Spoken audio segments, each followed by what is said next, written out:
There was definitely a question about the tracking of economic impact that Mhm. an LoT has on the community, and wondering if you've done any of that work yet. We've really struggled with this. I will say there is research coming out about maker spaces. We also have a maker space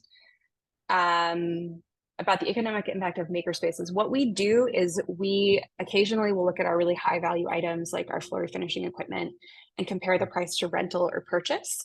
And so I can say, we've saved our members $126,000 over the last 10 years if they had had to rent those tools from Home Depot or whatever.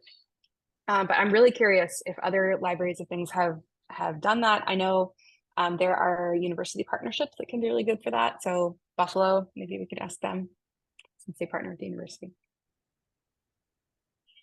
Oh, outside of grants, stats aren't as important as you think that they Nope. are. If you're talking to people, they want to hear about people. So people give to people, not to organizations, is another big mantra in fundraising. Yeah, I was just going to mention that we hooked up with UB, which is our university, state university down the street, and they were able to get us somebody on a paid internship both over the summer and also through their work study program. So that's something that I think everybody should work on if there is a university in your area. Develop that relationship and ask about work study. It usually is only on campus, but everybody wants to see people actually in their communities, which was the purpose of it originally. Yeah, I know that like our local biggest makerspace partnered with the university to do the economic impact study. So their economics department did that for them. So I would love to work on that. Hopefully we'll have time soon. In terms of fundraising, thinking about the flip side of when that glorious money comes through and navigating taxes, and just all of the paperwork, do you have any recommendations about when we're manifesting all this money and resources and funds that come through to fuel the beautiful movement, like pro bono accounting? Thank you. My biggest recommendation is really try not to accept donations as an individual if you can. If you can have any donations go to a nonprofit, they're not going to pay income tax on that.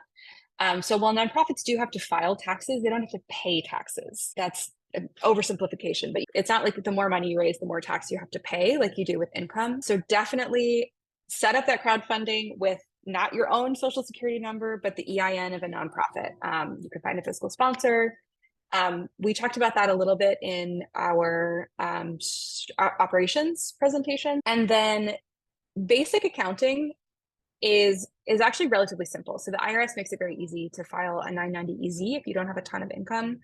But I think that's a whole other topic, bookkeeping and accounting and taxes. I would recommend finding an accountant to be the treasurer of your board is a good place to start. Yeah, that's great advice. And the other thing I was going to say with Shareable, we've been around for 15 years. The first 10 years of our organization, we were fiscally sponsored, with staff and a regular budget and everything. And so there's a lot of benefit to working with a fiscal sponsor, having them take on all of that legal side of things till it doesn't make sense financially. But until you have a real good budget and a stable organization, a fiscal sponsor is, I would say, my biggest suggestion on that front, just to keep your focus on the work and not on that back end stuff that you may not be as comfortable with. Amanda asked in the chat about Donor CRM, which is a constituent relationship management software. Whatever software you use to take online donations probably can be your CRM for a while if you pick a good one until you need to get really specific. I like GiveButter, as I mentioned. We use it for the donation form on our website, which you can check out toollibrary.org if you want to see that in action. It also does ticketing, auctions, crowdfunding, and you can send emails directly to people, and it's free, did I mention? So love that one. Well, thank you so much, Liana, for sharing that, everyone for asking questions.